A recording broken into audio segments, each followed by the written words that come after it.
Dalam Islam, pembunuhan sengaja qatlu al-amad adalah tindakan seorang mukallaf balik dan berakal yang secara sadar dan berniat menghilangkan nyawa orang lain yang terlindungi darahnya dengan menggunakan alat yang biasanya dapat membunuh.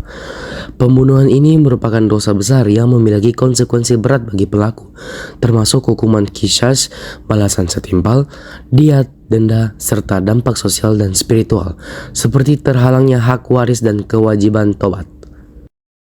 Masih dari ranah hukum, pemirsa, kasus pembunuhan berencana yang didalangi Aulia Kusuma menyita perhatian masyarakat Agustus tahun lalu. Aulia bersama anak kandungnya membunuh suami dan anak tirinya karena masalah ekonomi.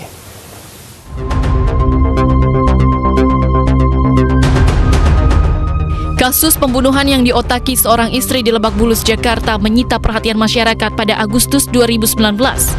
Pelaku Aulia Kusuma menyewa 2 eksekutor dan 3 orang lainnya untuk membunuh suaminya Edi Chandra Purnama dan anak tirinya Muhammad Adi Pradana dengan biaya 400 juta rupiah.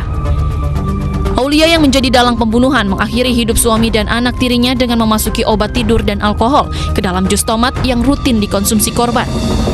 Setelah korban tertidur, Aulia bersama anaknya Kelvin dan 2 eksekutor membekap korban hingga kehabisan nafas dan meninggal dunia. Rencananya Aulia Kusuma membuat skenario kebakaran di rumah yang ditempatinya bersama suami dan anak tirinya untuk menutupi jejak pembunuhan. Namun ketika api membakar garasi, pemadam kebakaran dan warga berhasil memadamkan api yang sempat membakar garasi. Kemudian rencana pun berubah. Aulia kemudian membakar mobil yang berisi jasad kedua korban di Sukabumi, Jawa Barat. Aulia tega membunuh suami dan anak tirinya karena masalah ekonomi. Ia terbelit utang 10 miliar rupiah. Untuk membayar utang, Aulia sempat meminta mendiang suaminya untuk menjual rumah, namun permintaan itu ditolak. Sidang perdana dengan terdakwa Aulia Kusuma dan putranya Giovanni Kelvin kemudian digelar di Pengadilan Negeri Jakarta Selatan 10 Februari lalu. Keduanya didakwa dengan pembunuhan berencana. Sejumlah drama mewarnai jalannya sidang, mulai dari tangisan Aulia hingga situasi yang memanas usai persidangan digelar. Tim Liputan iNews melaporkan.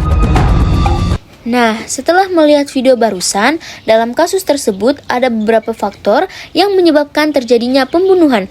Yang faktor pertama adalah motif utang dan konflik harta. Aulia Kusuma terlilit utang hingga jumlahnya mencapai miliaran rupiah. Ia meminta sang suami untuk menjual rumah mereka di Lebak Bulus, yang tepatnya di Jakarta Selatan. Tetapi suaminya menolak. Ini memicu kekesalan yang akhirnya berkembang menjadi niatan untuk membunuh demi menguasai harta suaminya. Dan yang kedua adalah upaya menutupi jejak. Setelah pembunuhan, jasad korban dibakar dan dibuang di Sukabumi untuk menghilangkan bukti. Aulia bahkan sempat membakar rumahnya agar tampak seperti kecelakaan. Namun bukti bensin tercium sehingga rencana itu gagal dan memicu penyelidikan lebih lanjut. Dampak kasus hukum dan sosial. Yang pertama, vonis hukum yang berat. Pada 15 Juni 2020, Pengadilan Negeri Jakarta Selatan memvonis hukuman mati bagi Aulia dan Giovanni atas tindak pembunuhan berencana. Vonis ini kemudian dikukuhkan oleh Pengadilan Tinggi Jakarta dan akhirnya disahkan oleh Mahkamah Agung pada Februari 2021 ketika kasasi ditolak. Yang kedua, hukuman beragam bagi para terdakwa. Eksekutor Agus dan Sugeng dihukum penjara seumur hidup. Tini, Rodi, dan Supriyanto mendapatkan hukuman penjara antara 10 sampai 14 tahun, tergantung peran dalam perencanaan dan eksekusi tindak pidana ini. Dampak psikososial dan reputasi. Meski tidak dinyatakan secara eksplisit di laporan, kasus ini pasti menimbulkan trauma mendalam bagi keluarga korban, masyarakat, dan bahkan reputasi Aulia sebagai korban tuduhan sosial. Selain itu, pemberitaan luas atas kasusnya mencorong citra keluarga dan memicu perhatian publik tentang pentingnya kewaspadaan dalam hubungan rumah tangga yang penuh konflik.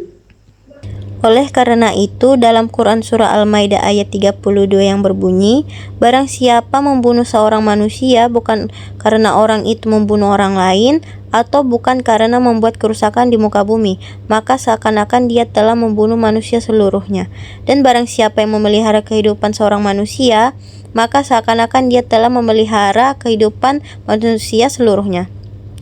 Dalam kasus ini, Aulia membunuh tanpa alasan yang dibenarkan syariat.